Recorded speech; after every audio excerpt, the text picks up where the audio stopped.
Bueno, tengan ustedes muy buenas tardes, espero que estén bien. ¿Alguien quiere hacer alguna pregunta de algo relativo a la materia antes que comencemos con el positivismo criminológico? ¿A alguien le quedó alguna duda de la clase pasada, del punto 2A que vimos, de la unidad 2, punto A, relativo a la criminología clásica?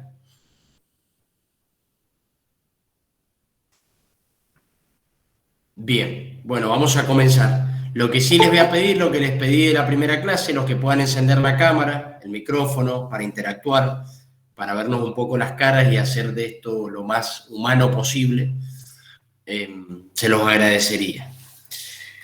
Bueno, vamos a comenzar con la clase de hoy.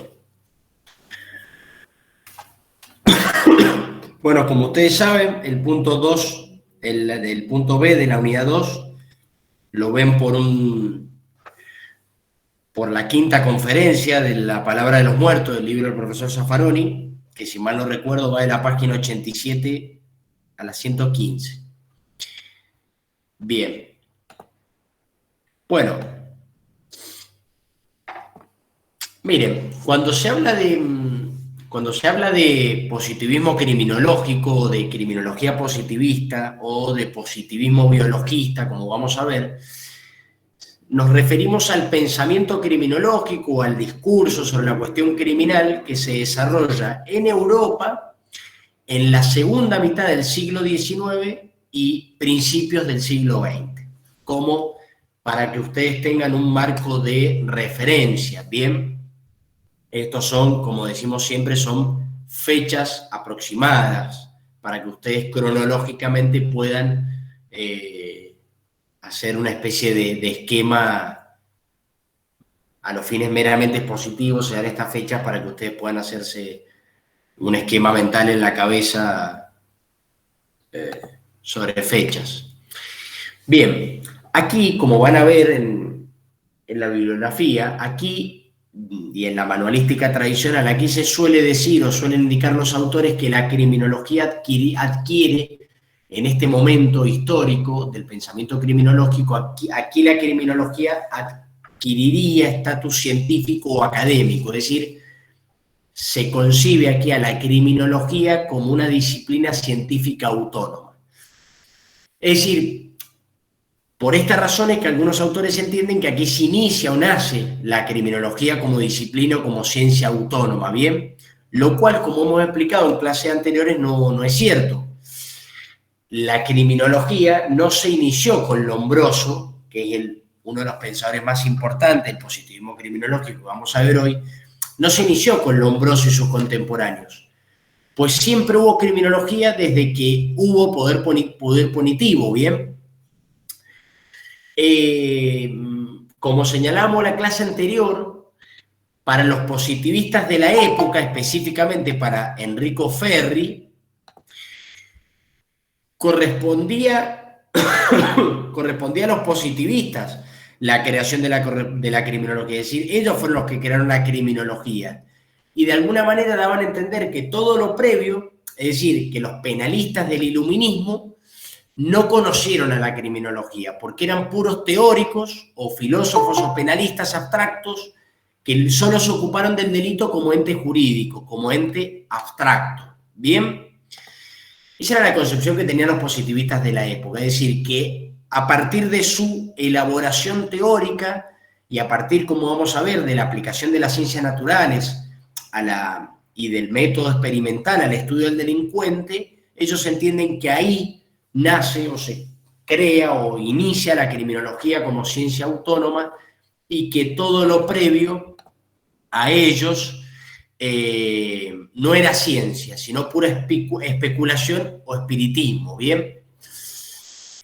Esa era la concepción que se tenía. Por eso ustedes van a ver en algunos, que no es precisamente la bibliografía que hemos dejado, pero en otros manuales de criminología o en otros libros de derecho penal sobre todo, tradicionales, ustedes van a encontrar que les van a decir que aquí se inicia la criminología o aquí nace la criminología o adquiere estatus científico o académico pero ello, como hemos visto aquí, o al menos en la posición que mantenemos aquí en la cátedra y seguimos a los autores que nosotros recomendamos su lectura, esto no es cierto. ¿Bien?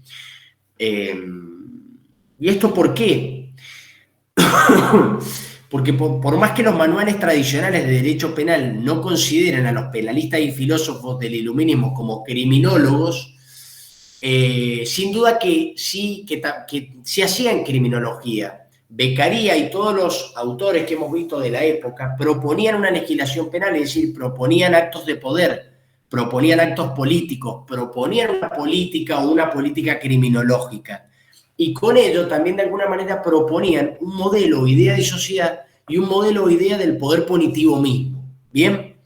Teorizaron sobre todo, como vimos, teorizaron sobre los límites al poder punitivo. Y ello implica un pensamiento criminológico, un pensamiento sobre la cuestión criminal. Por lo tanto, no es cierto esto de que la criminología se inicia, como sostenían los positivistas de la época, con el positivismo criminológico y que todo lo previo era pura especulación y que no era criminología. ¿Bien?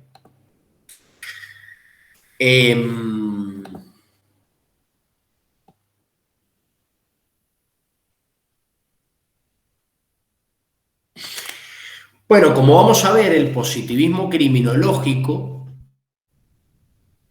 o la criminología positivista se trata de un discurso o pensamiento sobre la cuestión criminal, y esta es importante que estas palabras ya las vamos a profundizar, pero que vayan reteniendo estas palabras.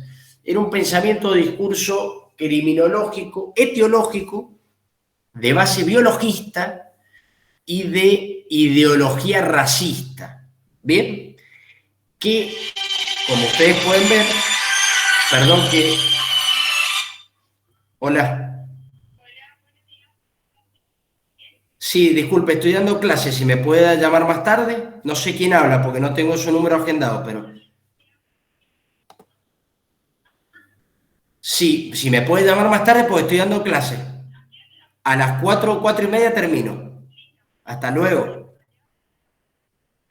Disculpen, pero van a ver cuando ejerzan la profesión, cuando llaman de un número desconocido, a veces una fiscalía o algo importante eh, de algún cliente de uno, entonces uno tiene que atender por si hay alguna urgencia. Entendible, profe. ¿Cómo? Que es súper entendible. Sí, sí, cuando es un número desconocido, yo por la duda que sea alguna urgencia, yo atiendo.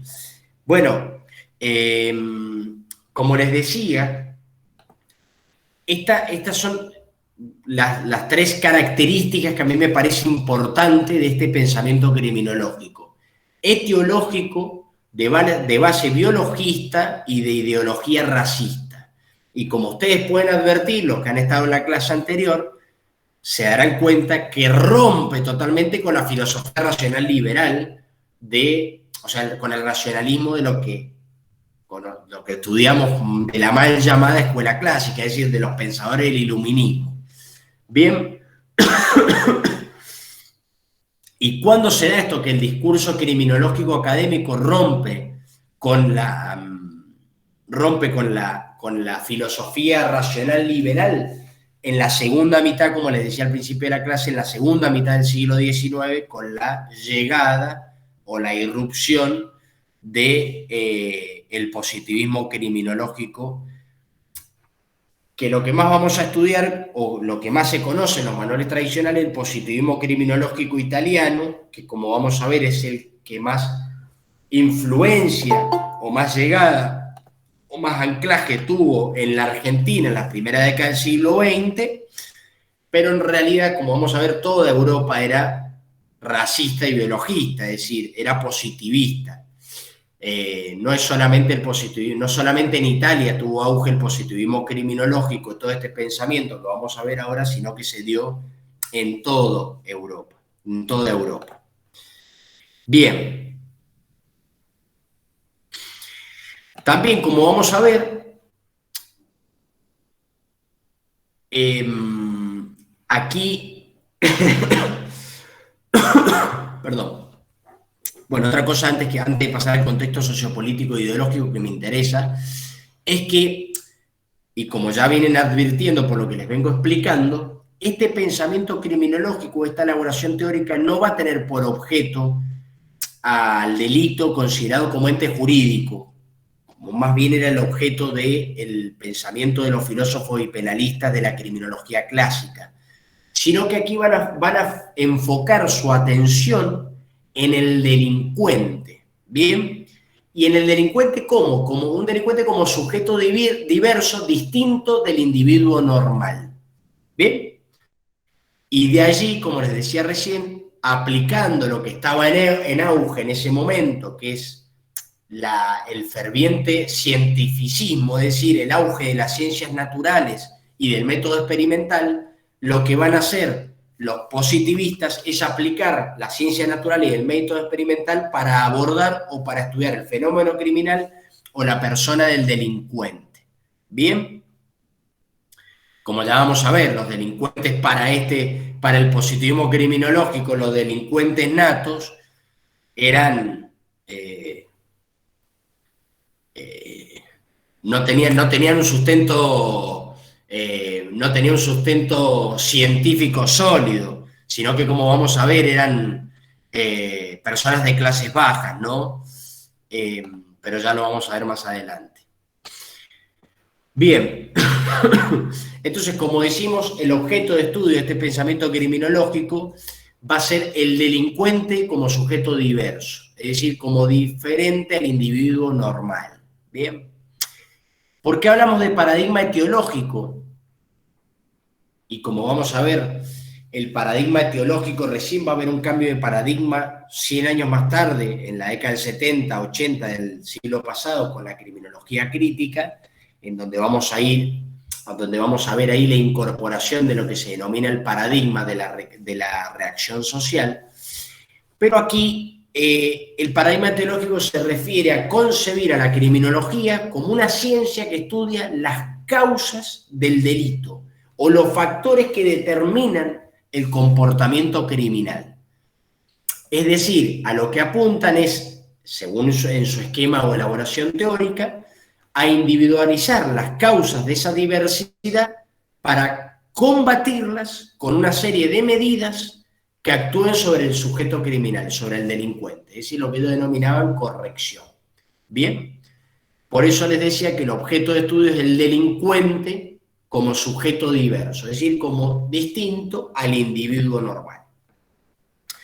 ¿Y a qué se hace referencia con paradigma teológico? A eso, a concebir a la criminología como estudio de las causas, la etiología, el estudio de las causas del delito o cuáles son los factores que determinan el comportamiento criminal. Ya les adelanto que estos factores o causas, les adelanto dos cosas. Es un pensamiento criminológico que, a diferencia del que vimos en la clase pasada, que llegó de la mano de los filósofos y juristas, este llega de la mano principalmente de los médicos. Bien, por eso se dice que dan ellos del delito, dan una explicación patológica y psiquiatrizante de la criminalidad. Bien. Por eso les adelanté que es un pensamiento criminológico que se desarrolla de la mano de los médicos. Lombroso, de hecho, era un médico de prisión, de la prisión de Turín, que en 1851, como vamos a ver, comienza a elaborar su teoría del criminal nato, a través del método empírico, ¿no? Y el método experimental. Bueno, esto es importante que lo tengan en cuenta a lo que les hacía, a lo que refería en el inicio de la clase, que es el paradigma etiológico. Por eso es un pensamiento, un discurso criminológico o un discurso sobre la cuestión criminal de corte etiológico, que, como vamos a ver, los pensamientos criminológicos que vienen de la mano de la sociología norteamericana en el del siglo pasado, más o menos a partir de la década del 20, de 1920, también tienen un enfoque, van a mantener este paradigma etiológico, pero no ya focalizando en las causas físicas, genéticas o psicológicas, sino ya poniendo atención, y por eso se llama la unidad 3 enfoques sociológicos, poniendo atención o énfasis en las causas sociales. Es decir, como vamos a ver, si bien se da un corte o se advierte un cambio trascendental con los pensamientos criminológicos de la sociología norteamericana del siglo pasado, que los vamos a ver en la unidad 3, es decir, se levantan en contra de este pensamiento patológico y psiquiatrizante de la criminalidad de corte racista, como veremos, y hay un giro bastante importante que se advierte con total facilidad, sí van a continuar con va a seguir en vigencia el paradigma etiológico, no ya de la perspectiva física o genética, sino desde la perspectiva social. ¿Cuáles son las causas sociales que generan el fenómeno delictivo o la conducta desviada? Bien, para que ustedes vayan relacionándolo con el pensamiento criminológico que vimos la clase pasada, lo que es la criminología clásica, y con los pensamientos criminológicos o los discursos sobre la cuestión criminal de la sociología norteamericana que vamos a ver en la unidad 3. Bien, bueno, como les decía, es importante que tengan en cuenta el paradigma etiológico que en este pensamiento, en el positivismo criminológico, se van a encargar de concebir a la criminología como la ciencia que estudia las causas del delito, los factores que determinan el comportamiento criminal.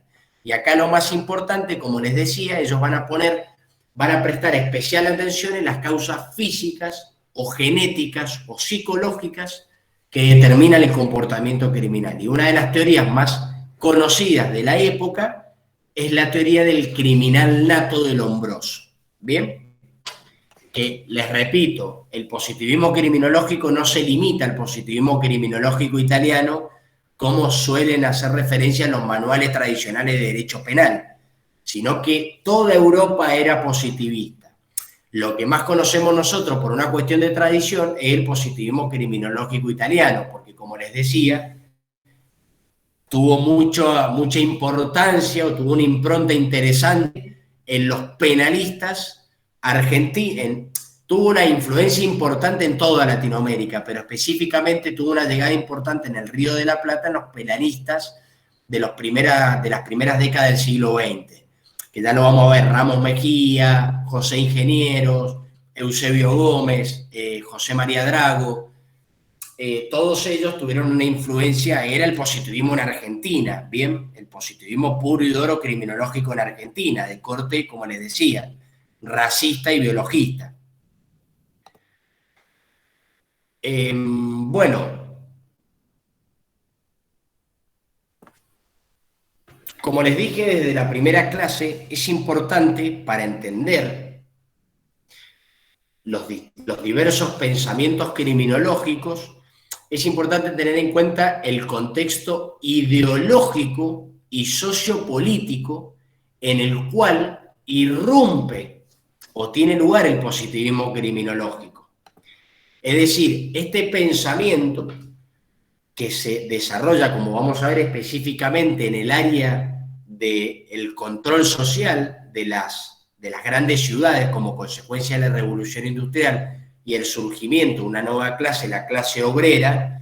Bien, recordemos, cuando vimos la criminología clásica, el marco histórico, nobleza y clero, esta nueva clase que surge, que va a luchar por la hegemonía social y que está en pugna con las clases hegemónicas, que es la burguesía. Profe, se cortó, me dicen.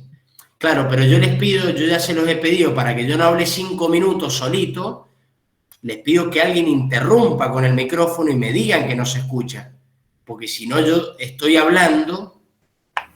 No, profe, lo escucho bien. Yo lo escucho bien. Profe, pero está bien, profe. Está bien. Ah, bueno, porque están poniendo en el chat que se cortó. Anduvo normalmente.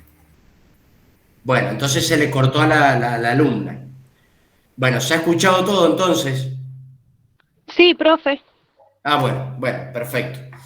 Bueno, no sé dónde estaba.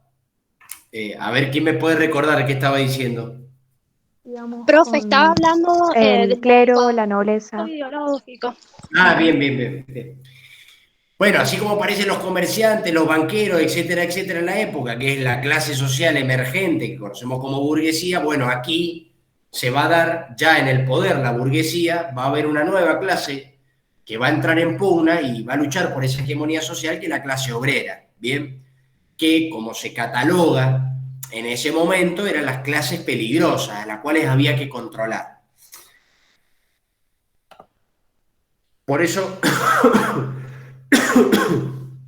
como les digo, es importante tener en cuenta el contexto ideológico y sociopolítico en el cual va a tener lugar este pensamiento criminológico que no nace, que no sale de un repollo, ¿bien? Sino que tiene toda una explicación en el contexto sociopolítico e ideológico de la época. Bien, ¿qué hay que tener en cuenta en este contexto que hablamos? Lo que ya les adelanté, el ferviente cientificismo, es decir, el apogeo de las ciencias naturales y el método experimental, el cual va a ser aplicado por el positivismo criminológico a la hora de hacer el estudio del delincuente como sujeto diverso, distinto del individuo normal. La influencia que va a tener en todo el pensamiento del positivismo criminológico, la filosofía y la sociología positivista del positivismo naturalista, la revolución industrial, que va a traer consigo importantes movimientos demográficos del campo a la ciudad y un colapso, digamos, de las ciudades con la aparición de esta nueva clase que le decía, que es la clase obrera, a la que van a denominar clases peligrosas a las cuales hay que controlar. Y aquí, para controlar estas clases peligrosas, se va a dar un fenómeno importante que es el surgimiento de una agencia punitiva, de una agencia del poder punitivo estatal, que es la policía. Bien, ¿para qué nace la policía? Para controlar esas nuevas clases peligrosas en las grandes ciudades como consecuencia de la revolución industrial. Bien, esa era la situación, ese es el marco sociopolítico que se daba en el interior, ¿no? Pero también había otra cuestión que se suscitaba en referencia a la periferia. ¿Qué se les ocurre en esta época que se puede haber suscitado en relación a la periferia, en relación a que no hace referencia específicamente a las ciudades europeas? ¿Qué fenómeno histórico se les puede ocurrir que tuvo lugar en esta época?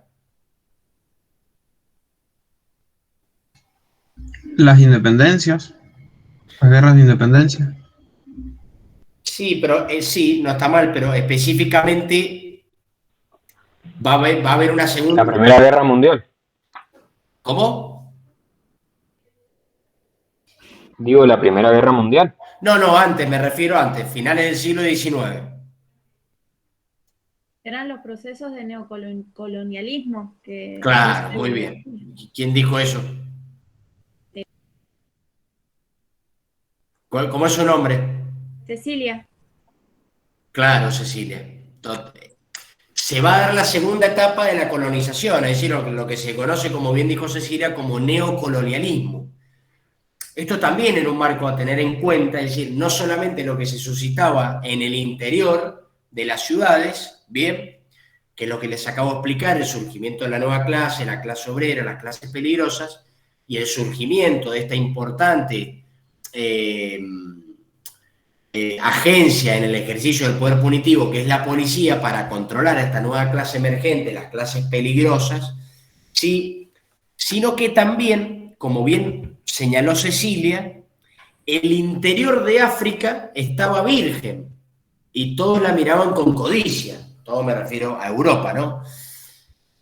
Entonces, bueno, claro, se va a hacer necesario, en la época se torna necesario la elaboración de un discurso para legitimar las dos cosas, es decir, para legitimar la explotación obrera en las ciudades, como consecuencia de lo que les acabo de explicar del surgimiento de esta clase, la clase obrera, la explotación. Hay un libro que yo les recomiendo, que lo cita el profesor Zaffaroni, acá en el material que yo les he dado para leer. De hecho, yo leí este libro porque escuché una entrevista de Zaffaroni hace unos años, en el cual uno de sus libros, tenía que decir cuáles eran sus 3 libros favoritos. Y entre esos 3 libros estaban La Divina Comedia, El retrato de Dorian Gray, de Oscar Wilde, y este libro que se los va a citar aquí en el material bibliográfico que yo les di para leer, que se llama Canción de Navidad, de Charles Dickens, en donde en ese libro, que es un libro, pareciera como El Principito, que uno cree que es un libro para niños y niñas, en realidad es un libro que retrata la miseria de la época en Gran Bretaña, ¿no? La miseria que trajo consigo la revolución industrial, la riqueza de unos pocos y la miseria de muchos. Y la explotación, justamente, la explotación y precarización en Inglaterra, ¿no? Entonces es un libro que acá lo van a haber citado, se los recomiendo, no tiene nada que ver con la criminología, tiene que ver con la literatura, pero bueno, se los recomiendo porque retrata mucho de esto, un poco lo que estamos hablando, ¿no? Entonces, bueno, se hacía necesario un discurso para legitimar la explotación obrera en las ciudades y el neocolonialismo en la periferia, pero al mismo tiempo, propio de la época, debía de legitimarse la esclavitud. Imagínense legitimar la explotación obrera en las ciudades y el neocolonialismo en la periferia, pero al mismo tiempo tenía que ser un discurso que tenía que deslegitimar la esclavitud. Fíjense que no era una tarea sencilla trazar un discurso que abarcara y justificara fenómenos tan diversos, como legitimar la esclavitud, pero legitimar la explotación y el neocolonialismo en la periferia. Entonces, y también, como dice el profesor Zaffaroni, no es un discurso que necesitaba de mucho bagaje o de rigor científico, de rigor teórico. Por eso ese discurso llegó de la mano de ese discurso legitimante que se necesitaba en la época, llegó de la mano de un ingeniero ferroviario que se llamaba Spencer. Seguramente han escuchado hablar del mal llamado darwinismo social, que vino de la mano de Spencer.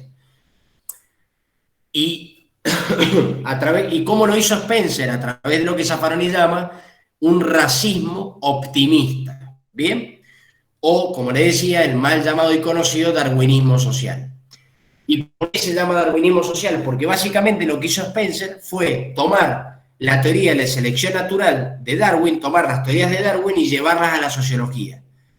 Lo cual, como dice Zaffaroni, el pobre Darwin tuvo que cargar con todo para siempre con el traslado de sus teorías a la sociología, lo cual no debería llamarse darwinismo social, sino sociología. O sea, no fue Darwin el que tuvo la idea de pasar su teoría de la selección natural a la sociología, sino que lo hizo Spencer para justificar justamente el racismo de la época, para justificar justamente el neocolonialismo en la periferia.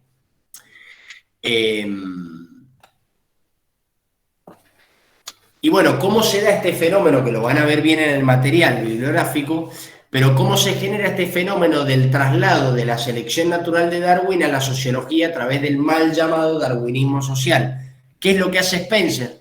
Miren, básicamente Spencer tergiversa todo, lo lleva al campo de la sociología y lo que dice es que sobrevivían los más aptos y sucumbían los débiles en la sociedad, ¿no? De modo que los sobrevivientes, que eran los más aptos, eran los mejor dotados seleccionados naturalmente. ¿Y a qué se les ocurre que dentro del género humano cuál era la raza mejor dotada de la época? Los que sobrevivían, los más dotados. ¿Cuál era la raza más? El hombre blanco europeo. Claro, correcto. Dentro del género humano, esas razas mejor dotadas, que eran los que sobrevivían y no los débiles que sucumbían, eran los europeos, ¿no? Era la raza europea. Pero ¿por qué era optimista? Ahí tenemos el racismo, pero ¿por qué decimos que la elaboración teórica de Spencer era un racismo optimista? ¿Qué se les ocurre? ¿Dónde podría girar el optimismo de Spencer? Spencer como que planteaba que si bien eran una raza inferior, le veía como el aspecto positivo de que podían mejorar, digamos, a la larga y con el acompañamiento de la raza buena, esa raza mala iba a mejorar. Es lo que interpreto así con palabras simples. Sí, mire Cecilia, ¿usted es muy inteligente o leyó el material antes de la clase? ¿O es inteligente y leyó el material? Las dos cosas, pero... Perfecto, perfecto. Es otra cosa cuando... Esto sería lo ideal, ¿no? Que lean el material antes de la clase. Porque, bueno, si no es chino lo que digo yo, pero después uno va a leer el material y, bueno, me explico, Cecilia, usted ha leído el material. Sí, ¿Ves sí, cómo me puede seguir en la clase? Parecería chino si usted no lo hubiera leído nada, pero... no, sí, se entiende mejor, digamos. Claro, claro. Bueno, como bien dice Cecilia, que es una alumna inteligente y que además ha leído el material, así que Cecilia va a dar la clase conmigo, me va a ayudar. Es como dice Cecilia, ¿dónde se puede advertir este optimismo de Spencer? Bueno, el optimismo giraba en torno a que les va a parecer muy elocuente lo de Spencer, ¿no? Pero él decía que con la debida tutela europea, las otras razas, es decir, los débiles que sucumbían, los que no eran de la raza mejor dotada, que era la europea, esas otras razas con la debida tutela europea podrían evolucionar y alcanzar en unos milenios el grado de desarrollo biológico de las razas superiores o de las razas mejor dotadas europeas. Entonces ahí tienen el optimismo, el racismo optimista. Es decir, con ese discurso, como ustedes pueden ver, es el sustento teórico que se utiliza en la época para legitimar la explotación obrera en las ciudades, legitimar el neocolonialismo en la periferia, lo que llevó a los genocidios de la época en África, bien, con este sustento científico, teórico que estamos viendo, este optimismo, este racismo optimista, pero también servía para deslegitimar la esclavitud. ¿Y por qué deslegitimar la esclavitud? Justamente porque se impone de alguna manera el neocolonialismo, se impone como una suerte de misión piadosa, porque con la debida tutela europea, estas clases, estas razas inferiores iban a poder alcanzar la evolución, digamos, o la evolución biológica de las clases superiores. ¿Y por qué deslegitimaba justamente la esclavitud? Porque era una misión de tutela, una misión piadosa, y que en definitiva los reconocían como seres humanos que en algún momento, con la debida tutela europea, iban a alcanzar el estatus, digamos, por así decirlo, de las razas superiores. Es decir, iban a ser como ellos, como los europeos con la debida tutela. Profe, Bueno, sí. es como, o sea, lo que hacían para legitimar cuando fue el colonialismo en América también, o sea, mucho tiempo antes, pero me acuerdo que en filosofía, en primero, por ahí nos dijeron que también eran parecidos, que era para llevar la religión al continente, y no era que eran esclavos, sino que era para civilizarlos a las personas, o sea, el mismo fundamento dentro de todo. Claro, claro, totalmente. Totalmente, siempre son fundamentos similares, ¿no? Y discursos que sirven para legitimar lo que luego conocemos como genocidios, ¿no?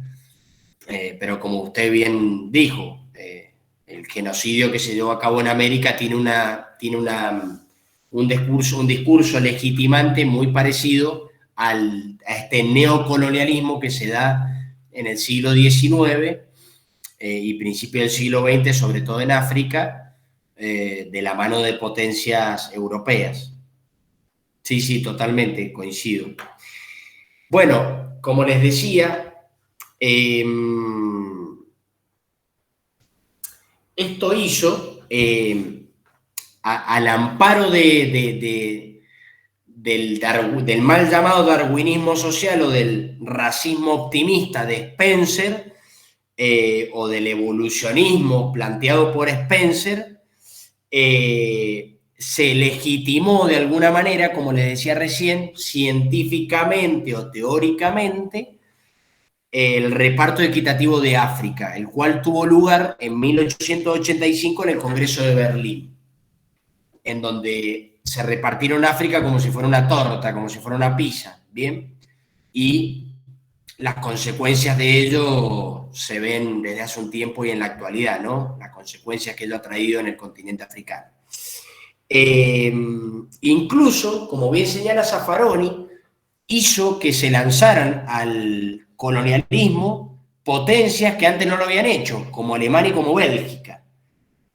Y ello llevó, como ustedes ya saben, a las consecuencias, a las atrocidades nefastas, genocidas de Alemania en Namibia y de Bélgica en el Congo.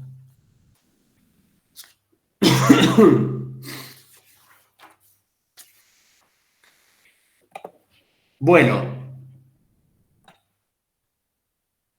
entonces, para finalizar esta primera parte de la clase y finalizar con este marco ideológico y sociopolítico, la idea central de la época era el racismo sustentado ideológicamente en el reduccionismo biologista. ¿Bien? Esa es la idea central de la época. En este marco ideológico y sociopolítico, ustedes deben entender la llegada del positivismo criminológico en el área de la cuestión criminal, bien, en el área del delito. El positivismo criminológico no fue más que la expresión de las ideas de la época en el área del control social interno de las sociedades centrales. ¿Bien? Es decir, se trata de una cuestión, se trata de un discurso sobre la cuestión criminal bajo el paradigma etiológico, como les dije, con un marcado reduccionismo biologista y con un marcado racismo que llega de la mano de los médicos en la segunda mitad del siglo XIX en este contexto histórico. En definitiva, para que ustedes entiendan la importancia del marco ideológico y sociopolítico, los manuales tradicionales suelen dar a entender que el reduccionismo biologista fue un fenómeno limitado a la cuestión penal, a la cuestión criminal, pero no lo enmarcan en el contexto de la época, lo cual se distorsiona por completo el fenómeno del positivismo criminológico y no se entiende de dónde sale este pensamiento criminológico. Y como bien señala Zaffaroni, el reduccionismo biologista fue el sustento ideológico del racismo y el llamado positivismo criminológico, como les señalé recién, no fue más que su expresión, es decir, del reduccionismo biologista y del racismo, no fue más que la expresión de esas ideas de la época en el área del control social interno de las sociedades centrales. Es decir, para controlar a estas clases sociales emergentes, la clase obrera, o para controlar a estas clases peligrosas. ¿Bien? Bueno, vamos a hacer un receso de 15 minutos hasta las 3:15 y luego continuamos con la segunda parte de la clase. ¿Alguien tiene alguna pregunta sobre esta primera parte de la clase? No, profe, quedó claro. De todas formas, cuando lean el texto, lo van a entender mejor. Bien, lo van a poder ampliar. Y está también la clase de consulta por cualquier duda que tengan, pero si tienen alguna pregunta pueden hacerla.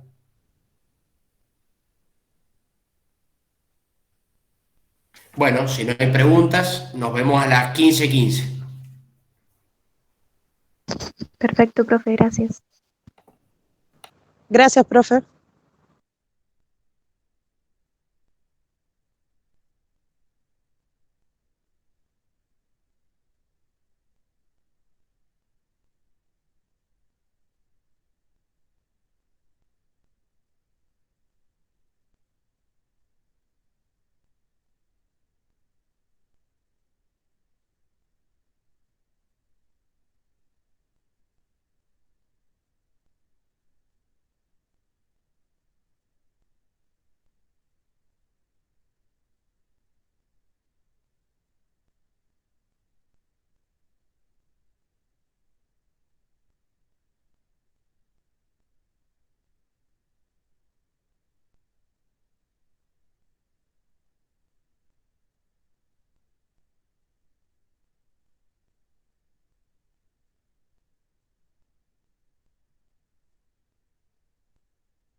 Buenas tardes. Buenas tardes, profe. Bueno, vamos a Buenas continuar tardes. con la clase.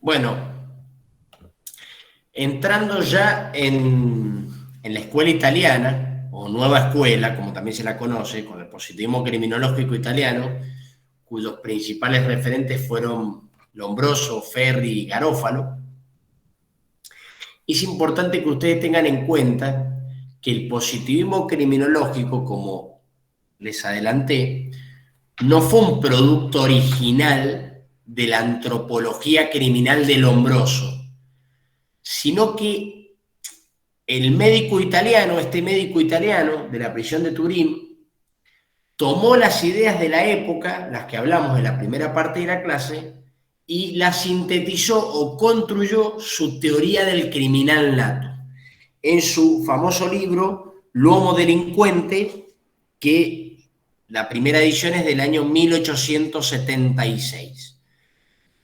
Y además, como vamos a ver, el pensamiento de Lombroso tiene un claro e innegable sello spenceriano. ¿Bien? En la página 99 les va a explicar esto, la bibliografía del profesor Zaffaroni, donde dice: la manualística corriente se refiere al positivismo criminológico como un producto original de Lombroso, de su antropología criminal, pero lo cierto es que lo que hizo es sintetizar las ideas que había en el ambiente y construyó su teoría del criminal nato. Esto es importante que lo tengan en cuenta, ¿bien? Es decir, Lombroso y su teoría del criminal nato y su libro L'uomo delincuente de 1876 no salió de la nada, sino que obedece a este contexto del que venimos. Bien, ¿cómo se gesta esta teoría del criminal nato de Lombroso? Más o menos mediada la segunda mitad del siglo XIX, un médico de la prisión de Turín, que es Lombroso, en la autopsia de un conocido criminal que se llamaba Vilella, una alteración en la configuración de su cráneo. Es decir, Lombroso estudiaba los cráneos de las personas que habían estado en la cárcel, etcétera, etcétera. ¿Y qué descubre en la alteración en la configuración de su cráneo? En la fosita occipital izquierda. Bien, es en donde él pone atención. A partir de ese momento, inicia el camino de buscar causas, como le decía, biológicas, físicas, genéticas, que llevan o determinan a un individuo a delinquir, es decir, factores que determinan el comportamiento criminal. El resultado de sus investigaciones deriva en su teoría del criminal nato y la plasma, como le decía, en su libro L'uomo delincuente, en 1876. Luego, con posterioridad, el positivismo criminológico, a través de los aportes de Ferri y Garofalo, también reconoció factores sociales y psicológicos, ¿bien? Pero los factores que a ellos le dieron mayor trascendencia fueron los factores biológicos, físicos y genéticos.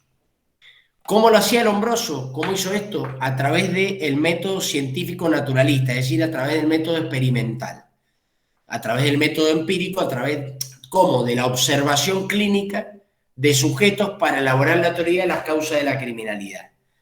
Fíjense ya el problema que tiene la construcción de la teoría de Lombroso, que lo hizo a través de la observación. No se metió en un barrio privado, digamos, de la época, no se metió a los barrios de la nobleza y el clero, digamos, a hacer el estudio de su observación empírica. Lo hacía en los penales, lo hacía en el servicio penitenciario, digamos. Ya eso ya acarrea un problema en donde la conclusión no puede ser correcta, ¿bien? Ya enseguida les voy a leer una parte del texto de Barata, que se los he dejado de lectura obligatoria, pero vamos a traer a colación algunas ideas. En definitiva, el positivismo criminológico entendió al fenómeno criminal como un dato ontológico preconstituido a la reacción social y al derecho penal. Es decir, consideraban la criminalidad como un fenómeno natural o dato preconstituido a las definiciones legales, que como vamos a ver, el paradigma de la reacción social que va a llegar lleva o conlleva un razonamiento totalmente alejado de esta forma de concebir al fenómeno criminal. Es decir, ellos veían al fenómeno criminal como un dato natural preconstituido al derecho penal y a las definiciones legales de lo que se considera y no se considera, lo que se define o no se define como delito. Bien, como vamos a ver, el paradigma de la reacción social lo que hace es poner énfasis en que no se puede entender al fenómeno delictivo si no es a partir de qué se entiende y qué se define como delito y qué no. Bien, es decir, y a través de los procesos de selectividad o de criminalización del sistema penal. Bien, ¿cuáles son algunas de las características del positivismo criminológico? La negación del libre albedrío, un rígido determinismo biológico, es decir, hay personas, criminales natos, que por sus características biológicas, físicas, por su conformación biológica, están destinados a delinquir, por eso se habla de un rígido determinismo biológico. Acá aparece el factor de la peligrosidad y su neutralización a través de la inocuización, como vamos a ver.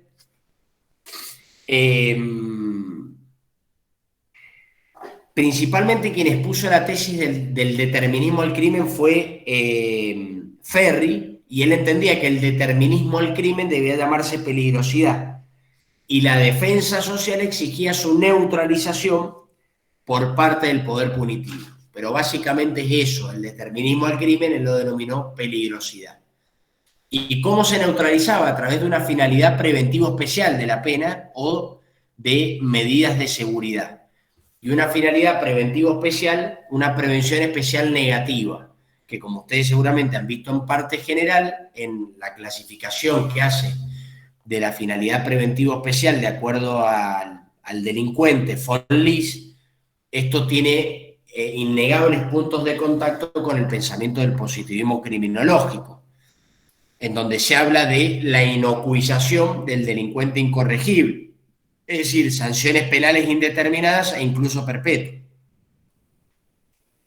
Justamente estamos hablando de delincuentes que no había posibilidad de corrección, es decir, delincuentes incorregibles. Y esto va a desembocar las ideas del positivismo criminológico en el área de la cuestión penal en la consagración del llamado derecho penal de autor. Es decir, se va a desarrollar un derecho penal y procesal orgánico de tipo especial y preventivo, enteramente basado en la peligrosidad y liberado de garantías penales y procesales. Es decir, tanto un derecho penal como un derecho procesal penal de autor. ¿Bien?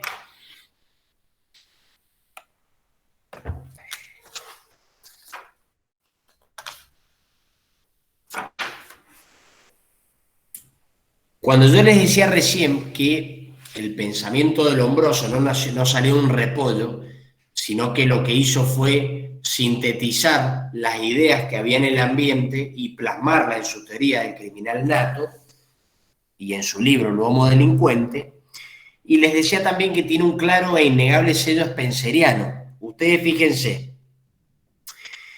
en su libro El Homo Delincuente, él sostiene que hay sujetos que configuran una especie humana diferente, porque nacen sin que en el seno materno se haya completado el ciclo evolutivo, decía Lombroso. Fíjense el sello spenceriano de lo que hablábamos en la primera parte de la clase.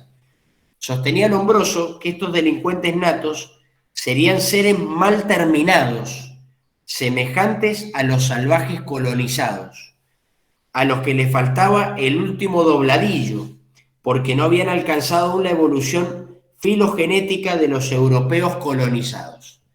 ¿Se dan cuenta el sello spenceriano de cómo concebía el delincuente nato Lombroso?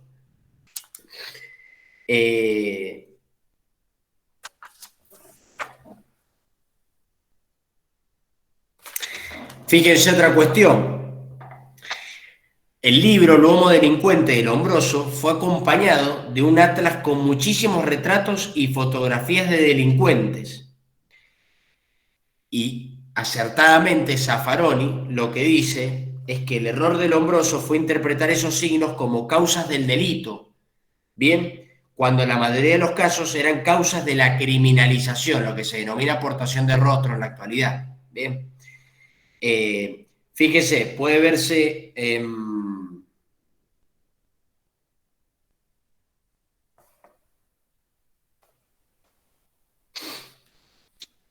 lo que hace referencia, ¿no?, lo que les decía recién, o sea, la aportación de rostro es la primera causa de los procesos de criminalización. Bien, entonces lo que dice Zaffaroni es justamente eso, que en realidad esos factores no eran causa del delito, sino la primera causa, la más importante, de la criminalización de las personas.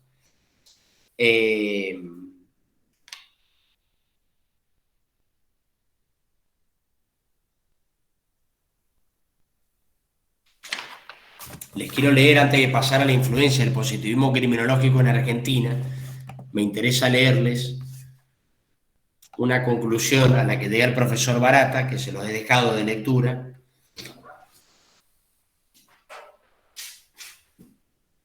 para que ustedes puedan advertir cómo se construye la teoría del Lombroso, ¿no? A través, como les decía recién, de la observación clínica de sujetos que se encontraban en la prisión, bien, de personas criminalizadas.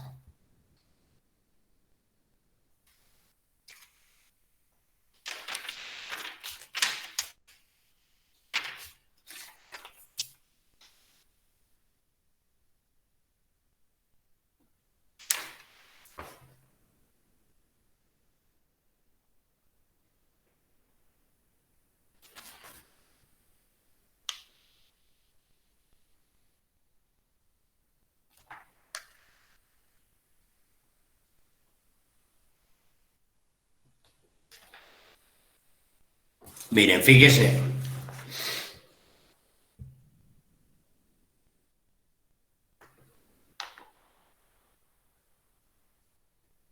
En su libro Lomo Delincuente, Lombroso consideraba el delito como un ente natural, lo que hablábamos recién, un fenómeno necesario, como el nacimiento, la muerte y la concepción, determinado por causas biológicas de naturaleza, sobre todo hereditaria. ¿Bien? Lombroso contraponía un rígido determinismo biológico, la visión prevalecientemente antropológica de Lombroso, que no descuida los factores psicológicos, era empleada después por Garófalo en su libro La Criminología de 1905 y por Ferri en su libro Sociología Criminal, es decir, recibió aportes de los tres.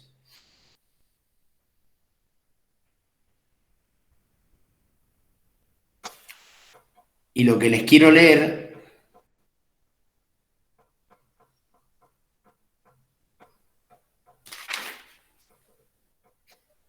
miren lo que dice la página 34 Barata.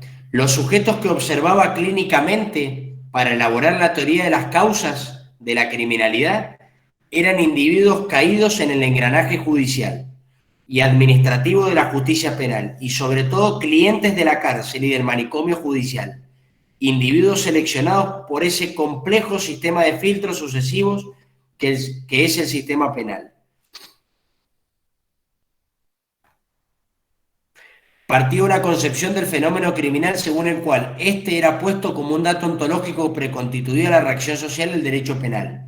La criminalidad podía, por lo tanto, devenir objeto de estudio de sus causas, independientemente del estudio de las reacciones sociales y del derecho penal.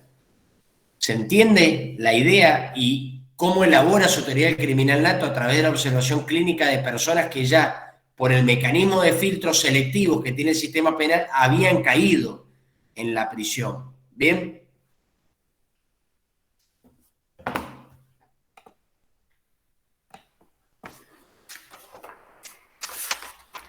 Bueno, otro de los puntos que viene ahí del programa resulta relevante, que esto es relevante, no es un dato histórico, pues la influencia del positivismo criminológico en la Argentina aún se ve todavía hoy en los estudios o en la literatura científica relativa a la criminología, y también en algunas funciones u organismos pertenecientes al sistema penitenciario también se ve un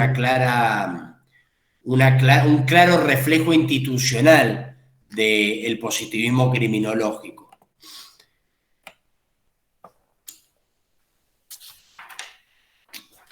¿Y esto por qué se da? Esto viene de la mano también, el spencerianismo tuvo una fuerte influencia también en las élites que tuvieron lugar en las primeras décadas, o que estuvieron presentes en las primeras décadas del siglo XX en Argentina.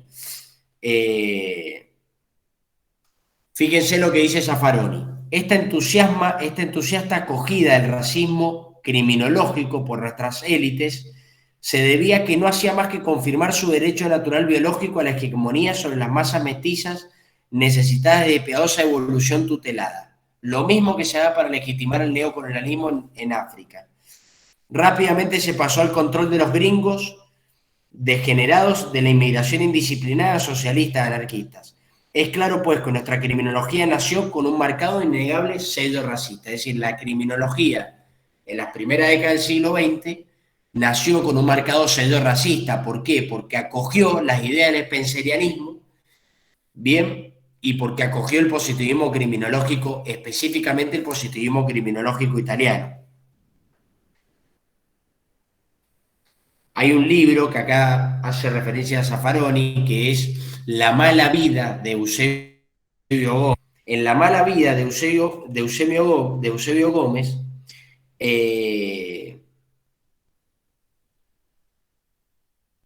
imagínense que respecto de los gays, Eusebio Gómez en ese libro confesaba elegantemente que sentía la tentación de volver a la Edad Media para quemarlos. Imagínense, ¿no? El pensamiento, el positivismo criminológico, como les digo, de corte racista y biologista, como la acogida que tuvo en la Argentina. En ese libro Eusebio Gómez hace referencia a los curanderos, a los curas, a las prostitutas, a los gays, etcétera, etcétera, ¿no? Ustedes imaginarán de qué manera. También es muy importante la obra de José Ingenieros, la obra, como les decía más temprano, de Ramos Mejía, de José María Drago, de Luis María Drago, y todas las cátedras de derecho penal de la época eran positivistas, ¿no? Seguían el positivismo criminológico italiano. De hecho, Ferri vino un par de veces a la Argentina a dictar conferencias y publicó artículos en revistas de criminología de la época aquí en Argentina.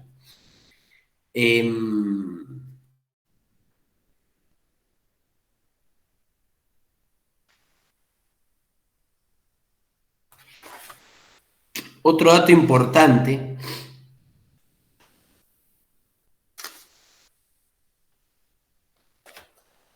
que me interesa que sepan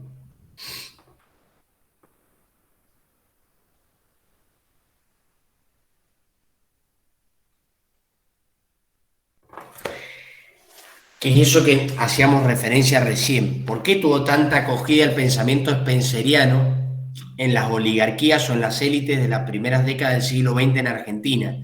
Justamente por eso, porque también le servía como discurso legitimante para nuestras oligarquías, que se consideraban más evolucionadas, se consideraban superiores, y les daba un discurso legitimante de orden natural para tutelar a las masas mestizas, ¿bien? Por eso tuvo tanta acogida la elaboración teórica de este racismo optimista del que hacíamos referencia y del positivismo criminológico en el área de la cuestión penal. Es decir, de alguna manera, los discursos, estos discursos europeos nutrieron, digamos, o le dieron bagaje o sustento teórico para legitimar su superioridad sobre las razas mestizas. Y otra cosa que me parece interesante que tengan en cuenta es, como les dije al principio de la clase, siempre se estudia el positivismo criminológico y se lo asocia solamente con el positivismo criminológico italiano y específicamente con la teoría del criminal nato de Lombroso. Pero la realidad es que toda Europa era racista y biologista.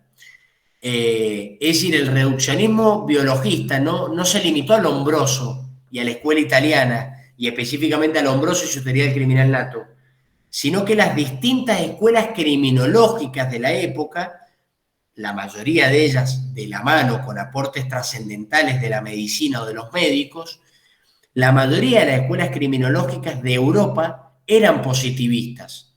Es decir, toda Europa, e incluso en parte de los Estados Unidos, siguieron la línea del racismo spenceriano con consecuencias trágicas para las regiones.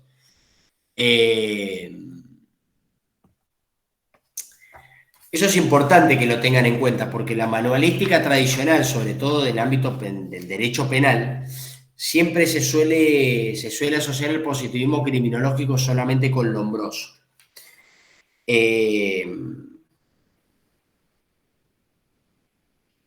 Como les dije acá Zaffaroni, toda Europa y Estados Unidos siguieron la línea del racismo spenceriano, con consecuencias trágicas, y la criminología de finales del siglo XIX y comienzo del siglo XX, con la cual la disciplina, como les dije al inicio de la clase, adquiere jerarquía académica o estatus académico o científico, fue abiertamente psiquiatrizante y racista. Y ahí van a ver cómo el profesor Zaffaroni le hace referencia a la escuela francesa, a la escuela alemana, a la escuela anglosajona, etcétera, etcétera.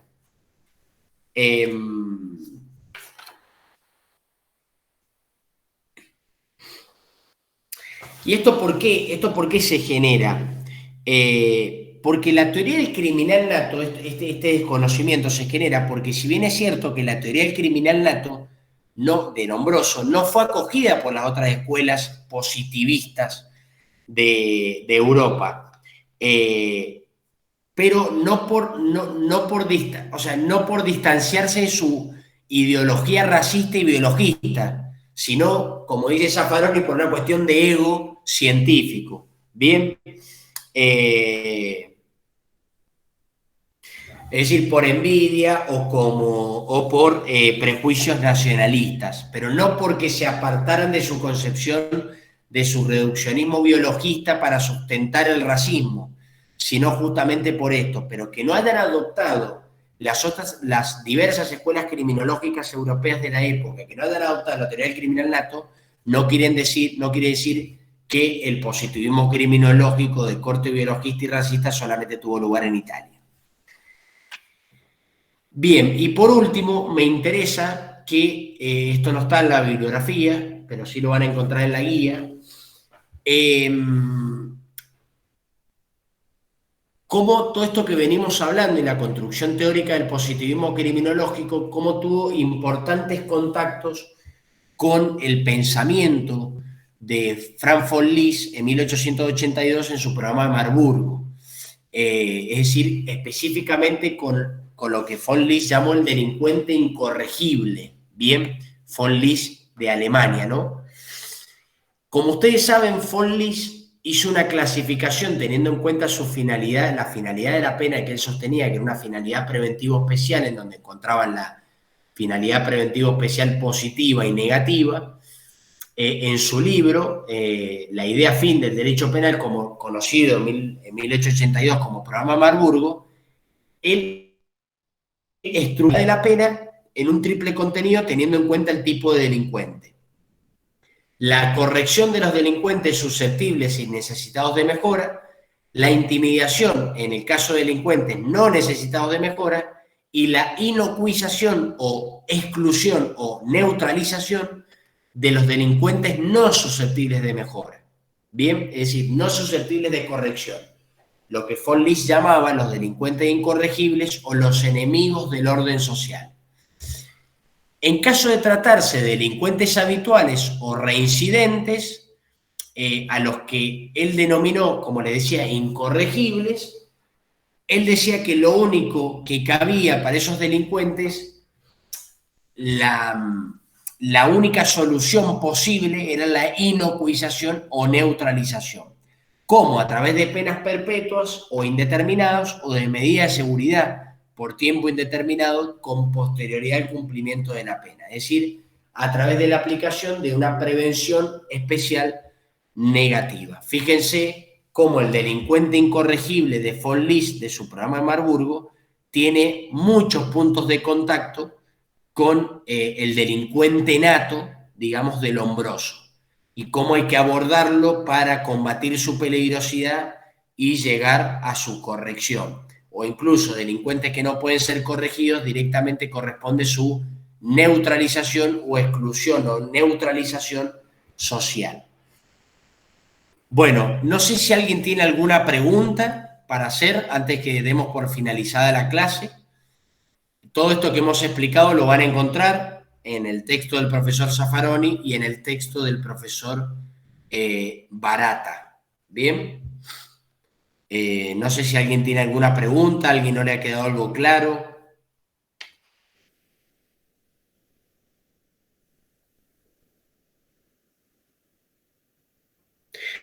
Bueno, perfecto. ¿Qué institución se les ocurre en el sistema penitenciario actualmente, en el sistema penitenciario que puede haber, que tenga alguna influencia del positivismo criminológico? El tema de la peligrosidad del sujeto. Claro, se sigue hablando en los informes psicológicos y psiquiátricos, se sigue hablando de peligrosidad, se siguen haciendo pronósticos de peligrosidad futuro sin sustento científico. Sobre todo algunos órganos que pertenecen a la administración penitenciaria que se encargan, por ejemplo, en materia de ejecución de la pena, de emitir informes para la adquisición de determinados beneficios o derechos. Ahí todavía se ve todavía un marcado reflejo institucional del positivismo criminológico. Bien. Bueno, si nadie tiene ninguna pregunta, vamos a dar por finalizada la clase. Nos veremos Profe, Sí. profe, pero esos resabios que quedan del criminologismo positivo solamente lo vemos en esa esfera administrativa, en la parte de la ejecución de la pena, porque en la justicia ya no se habla más de esa peligrosidad, ¿o sí? No, sí. Sí, se sigue hablando de peligrosidad. No de la peligrosidad predelictual como la entendían los positivistas, ¿no? Por supuesto, a ver, el pensamiento el positivismo criminológico legitimó el neocolonialismo como vimos y acabó en los campos de concentración nazi, claramente. Lo que pasa es como dice Zaffaroni, o sea, los crímenes del nazismo de alguna manera fueron la culminación práctica del discurso del reduccionismo racista que acabamos de ver. Lo que pasa es que después de la atrocidad de la Segunda Guerra Mundial nadie se quiso hacer cargo. Entonces, el responsable de todo lo mal era Lombroso. Pero lo cierto, como le decía, que toda Europa en ese momento tenía un marcado reduccionismo, seguía un discurso teórico con un marcado reduccionismo biologista para sustentar el racismo.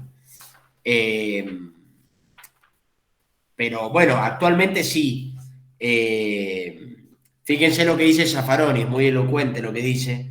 El pobre Lombroso aparece en los textos casi como el único responsable del biologismo criminal con su teoría del criminal nato. Como si una mañana y mientras se recortaba la barba o se cepillaba los dientes se le hubiese ocurrido esta invención. En verdad nada tuvo que ver directamente con esta aberración y ni fue mencionado nunca como inspirador ni siquiera lejano. Por el contrario, los diferentes países lo omitieron haciendo gala del nacionalismo, cada uno según sus propios científicos. La pretendida responsabilidad del Lombroso emerge cuando el desprestigio cayó sobre estos disparates criminales de los que nadie quiere hacerse cargo, sobre todo después de la Segunda Guerra Mundial.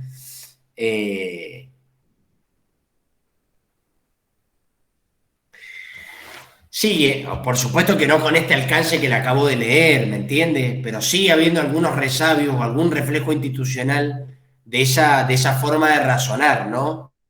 El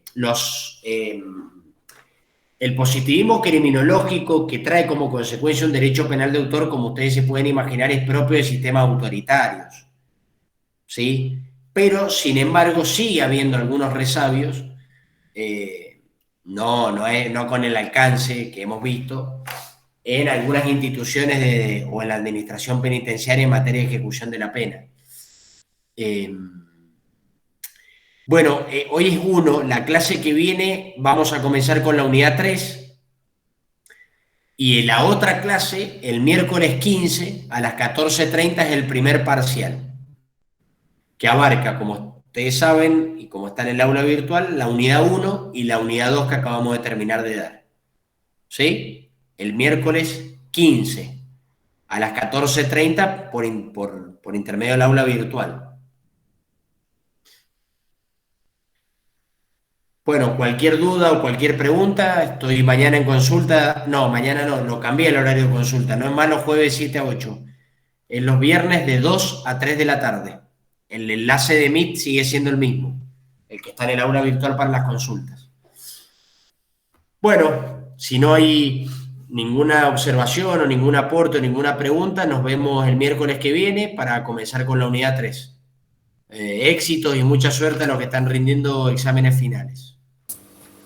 Muchas gracias, Muchas gracias, profe. Hasta luego. Gracias, profe. Hasta luego, que tengan buen día. Chao.